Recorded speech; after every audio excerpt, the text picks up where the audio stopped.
సంక్షేమ ఆంధ్రప్రదేశ్ కోసం జగన్ సర్కార్ ప్రవేశపెట్టిన వివిధ పథకాలు ఫలితాలనిస్తున్నాయని మంత్రి బుగ్గన రాజేంద్రనాథ్ అసెంబ్లీలో వెల్లడించారు. ఇప్పటి వరకు ఏ ప్రభుత్వం చేయని పనులను తమ ప్రభుత్వం చేస్తుందని చెప్పారు. ఇక ఆంధ్రప్రదేశ్ను అన్నపూర్ణగా తీర్చిదిద్దేందుకు రైతు సంక్షేమానికి తమ ప్రభుత్వం పెద్దపీట వేసిందన్నారు. తాజా బడ్జెట్లోనూ వ్యవసాయ రంగానికి అనుబంధ పరిశ్రమలకు మంచి కేటాయింపులు చేశామని చెప్పారు.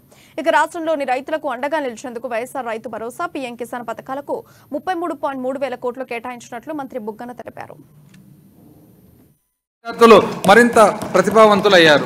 నూతన విద్యా విధానం 2020కి అనుగుణంగా 14,255 అంగన్వాడీ కేంద్రాల సమీపంలో ఉన్న ప్రాథమిక పాఠశాలల ఆవరణలోకి తీసుకురాబడ్డాయి. మరియు 4,470 ప్రాథమిక పాఠశాలల సమీపంలో ఉన్న ఉన్నత పాఠశాలల ఆవరణలోకి తీసుకురాబడ్డాయి. ఈ విధానం ద్వారా బోధన నాణ్యత మెరుగుపడి పిల్లలకు అర్హత కలిగిన సబ్జెక్ట్ ఉపాధ్యాయులను చేరువ చేయగలిగాము.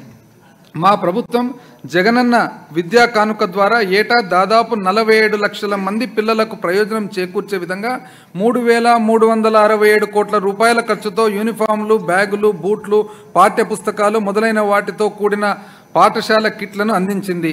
ఐ రిపీట్ అధ్యక్ష, ఏటా దాదాపు 47 లక్షల మంది పిల్లలకు ప్రయోజనం చేకూర్చే విధంగా 3,367 కోట్ల రూపాయల ఖర్చుతో